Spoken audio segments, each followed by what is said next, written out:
So ito hindi na muna natin tinanggal kasi sayang naman pag hindi natin sinagad yung buhos natin dyan. At yung mga gamit natin dito sa harapan, ayan, sa taas tayo. Grabe, yung panahon talaga ay hindi nakikisama. Siya yung tao na handang tumulong sa nangangailangan. Hirap ng buhay at pagsubok man ay naranasan. Nagsumikap makaahon ng narap lahat ng alon. Siya si sanay para soon natubong ka na mas matig. Isang tao na mahirap pero may pagsusumikap. Isa din sa may pangarap na tumulong sa mahirap. Sa simpleng paraan naghahati ng kasiyahan sa mga kababayan at nahihirapan. Hati niya ay saya kasama ang munting ayuda para sa... Ayan, magandang hapon mga kasani. Panibagong araw, panibagong vlog tayo. At ngayong araw na ito mga kasani ay hindi tayo nakagawa dito sa kusina natin dahil ayun nga, masama yung pakiramdam ko. Panibalik ako dun sa CR, no? Hindi ko alam kung anong nangyari at ano yung nakain ko kanina, no? Bigla na lang, umagang umaga biglang nagkaganon po yung tiyan ko. At mabuti ngayon, so medyo okay na mga kasani at ininuman ko na ng gamot. Ayan. Bago ang lahat, maraming salamat sa mahal ng Panginoon sa panibagong lakas at syempre sa mga blessing na dumating sa atin. At shoutout at maraming salamat sa mag-asawa Ma'am Evelyn tapos kay Sir Ramon. Ayan, at syempre sa iba pang mga minamahal nating sponsor, viewers, subscribers, sa mga FW, ayan, nagpapatuloy na suporta sa walang sawa niyong papanood sa mga vlog namin. Maraming salamat mga kasani. At ngayong araw ay wala muna tayong gawa at ayan, medyo hapon na din at masama din yung panahon natin mga kasani. Ayan po, ito yung update natin ngayon dito sa bahay, no? So kahapon ito po yung nasimulan ko dito at sana bukas ay maganda yung panahon para tuloy-tuloy na mga kasani at makabubong na tayo. Yan, ito yung natapos ko kahapon mga kasani. Yan. So bali 3 patong pa lang, no? Yan. So yan po yung status ngayon. At syempre yung si Parlins natin ay okay lang yan mga kasani na mabasa siya dyan. Kasi meron na pong pintura yan, no? Hindi na tayo masyadong mag-alala dahil ayan, may pintura na. Tapos yung tubular natin ginamit ko dito para sa patungan mga kasani. Ayan. At ito ay lilipat natin dito sa kabila dahil pag nag-beam tayo, so dito na lang tayo maggawa ng patungan mga kasani. Kasi ayan, gagawa tayo ng beam dyan, no? At baka nagtaka kayo bakit mataas yung pader natin dito sa baba. Magka-level lang to mga kasani, kaso lang mababa lang talaga tong part na to, no? Kaya medyo mataas yung pader natin pag tiningnan, no? Ayan, medyo mataas talaga. At tapos yung poste natin, yung pagbuhos natin, no, maganda, matibay na matibay talaga mga kasani. Bali 3 lang yan na poste dito. Tapos yung nagamit natin na hollow blocks dito is 400, no? Hindi yung kasali yung pag assemble natin ng hollow blocks. Meron ako nagagamit dito lang sa harap. Yan, yung inassemble natin na hollow blocks. So yung nabili natin is 400 talaga, pero meron pa natira mga kasani. Marami pa to.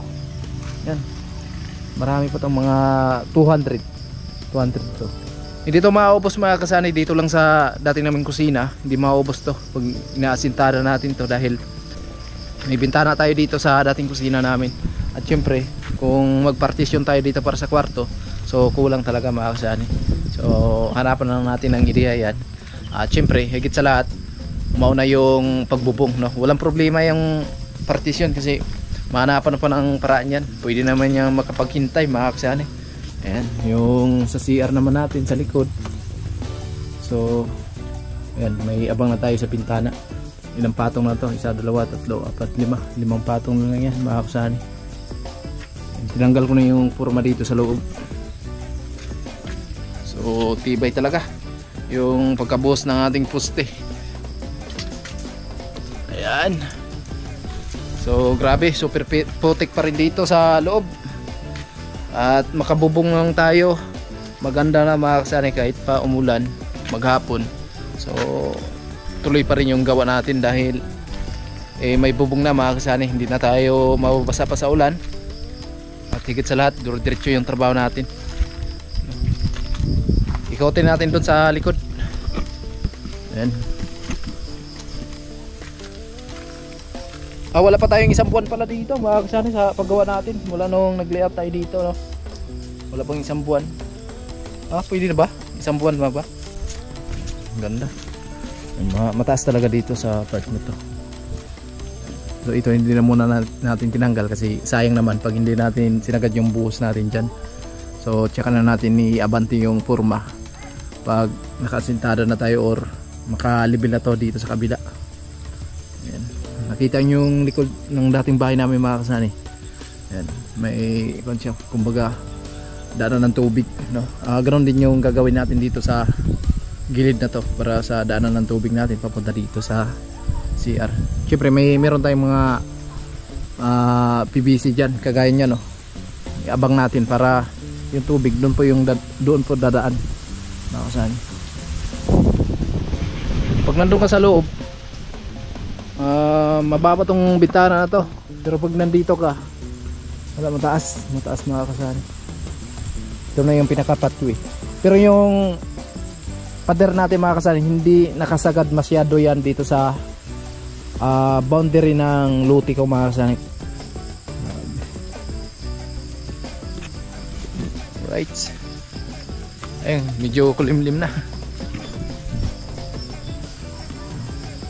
Kumpleto na po yung materialis natin para dito sa bubong, trusses, tapos yung yero okay na din mga kasani.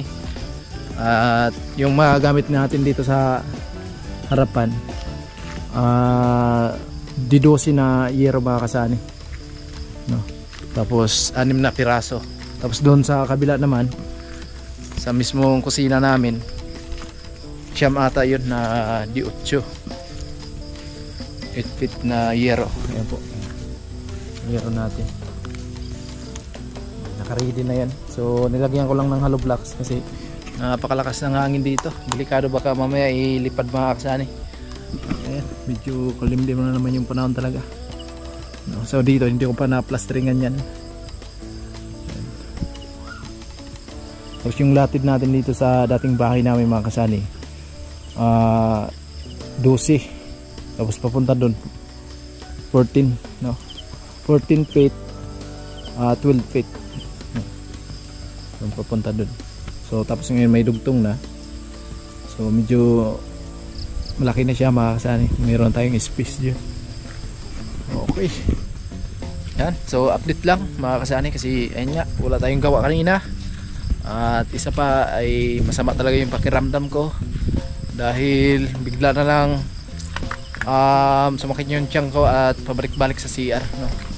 Ayan. So gagawa sana ako kanina kasi medyo gumanda yung panahon, pero pabugso-bugso talaga mga kasani. Minsan uulan, minsan iinit, no? Ayan. So grabing putik yung daanan namin dito, putik talaga. So pasensya na kayo kung medyo makalat pa dito sa ako namin dahil sa mga sako ng graba. Ayan, may graba tayo dyan. Yun, so kasi wala tayong upload mga kasani at alam kong naghihintay kayo sa bagong update natin dito sa kusina. So ito po ay update lang natin ngayong hapon. Ayan, sa taas tayo. Abe, yung panahon talaga ay hindi nakikisama. Habagat kasi ngayon. Mabuti na lang habagat.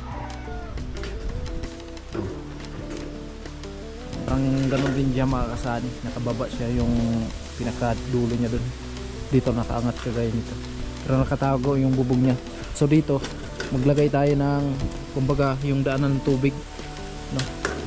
Nakakon tayo dito ng mga 40. Nakakon tayo dyan 40 para daanan ng tubig papunta dun, naikot. Tapos nakatago lang yung yero niya mga kasani na hindi siya makita sa labas.